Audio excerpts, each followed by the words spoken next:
আজ আমরা প্রফিট ও লসের কিছু বেসিক কনসেপ্ট জানব বা সাধারণ ধারণা আমরা জানব, তারপর কিছু অঙ্ক করব, যে অঙ্কগুলো আসন্ন পিএসসি, এসএসসি, আরআরবি যে কোনো কম্পিটিটিভ এক্সামে আসতে পারে।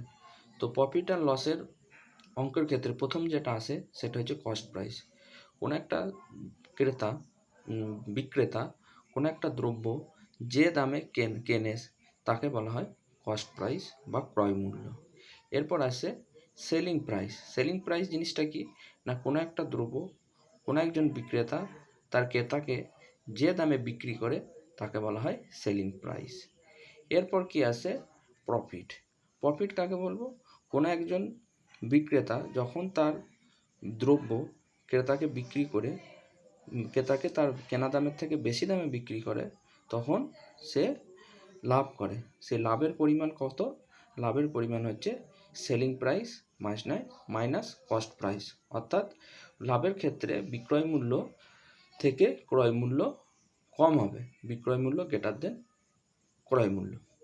এরপর আসছে লস। কোনো একজন বিক্রেতা কোনো একটা দ্রব্য ক্রেতাকে বিক্রি করে যখন তার কেনা দামের থেকে কম দামে, তখন তার ক্ষতি হয়। সে ক্ষতির পরিমাণ কত না, cost price minus selling price, অর্থাৎ ক্রয় মূল্য মাইনাস বিক্রয় মূল্য।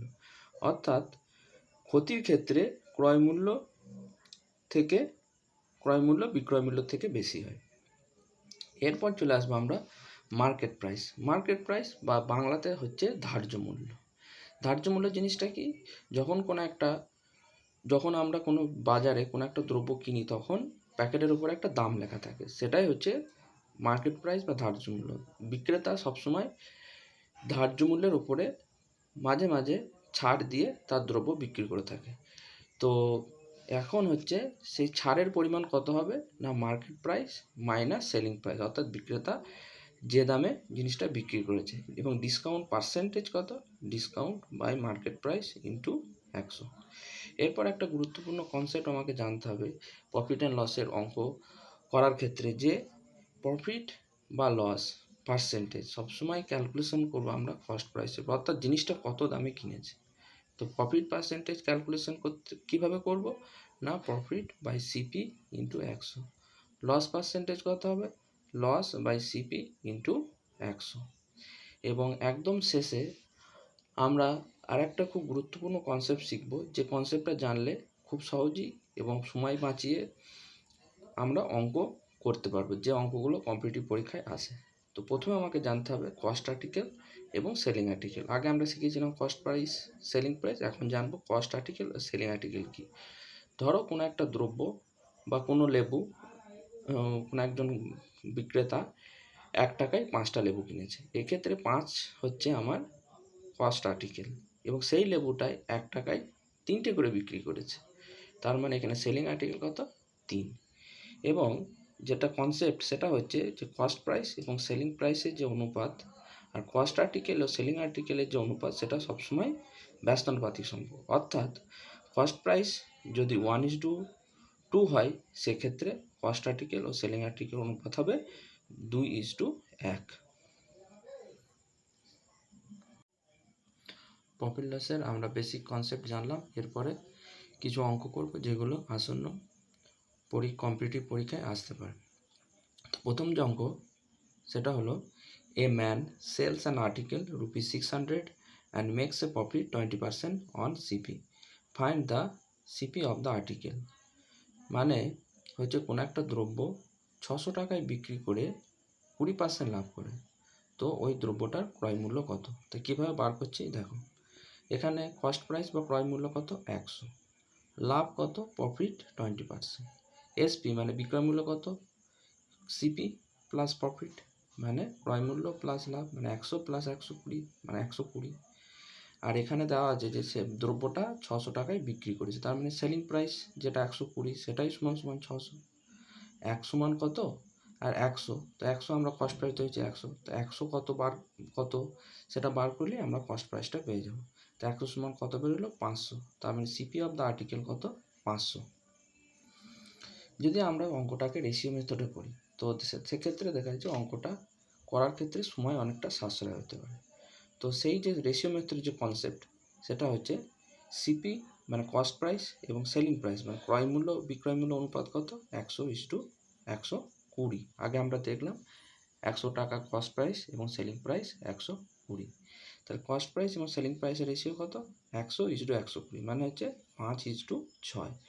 এই 6 সমানই সেলিং প্রাইসটা কত দেওয়া আছে আমার 600 দেওয়া আছে, তার মানে 6 সমানই হচ্ছে 600।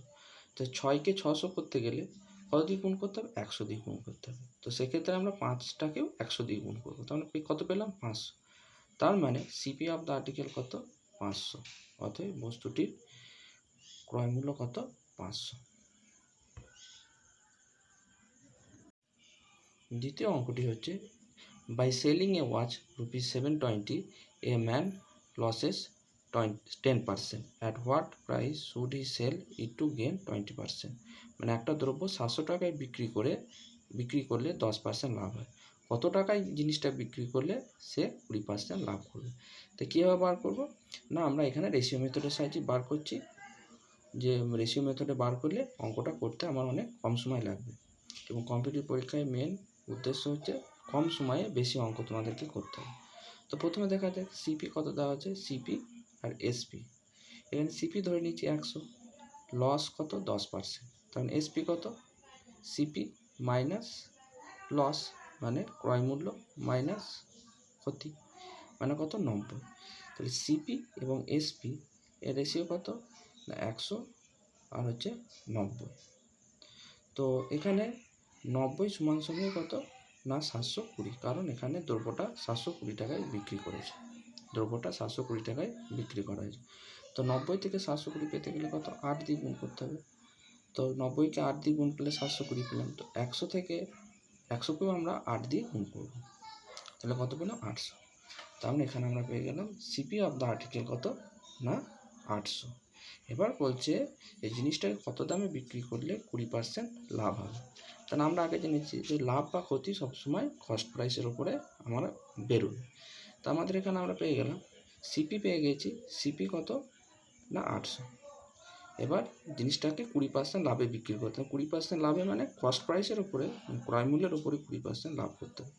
তাহলে 20% লাভ পেতে গেলে বস্তুটাকে কত দামে বিক্রি করতে হবে না কস্ট প্রাইস প্লাস কস্ট প্রাইসের উপরে লাভ, মানে 800 প্লাস 800 ইন্টু 20/100, তার মানে কত 800 প্লাস 160, তারপরে 960, অর্থাৎ বস্তুটাকে 960 টাকায় বিক্রি করলে তার 20% লাভ হবে।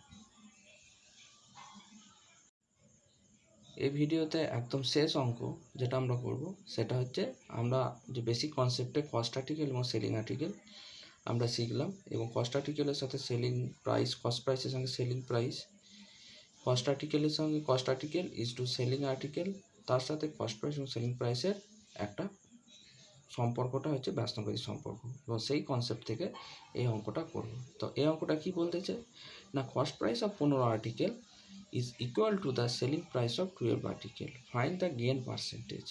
তার মানে 15টা দ্রব্যের ক্রয় মূল্য সমান হচ্ছে 12টা দ্রব্যের বিক্রয় মূল্য, তাহলে এখানে লাভ কত হচ্ছে।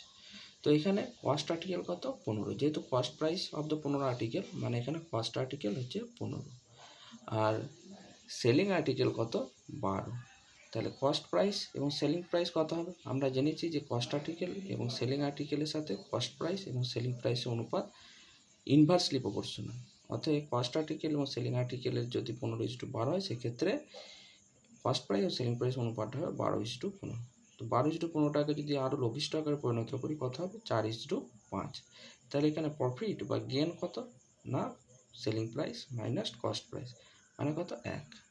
তাহলে গেন কত হবে, আমরা গেন জানি কত না সবসময় গেন বা লস সবসময় কস্ট প্রাইসের উপরে ক্যালকুলেশন করবো। তো এখানে গেন কত হবে, গেন বা প্রফিট পার্সেন্টেজ কত না প্রফিট বাই সিপি ইন্টু 100।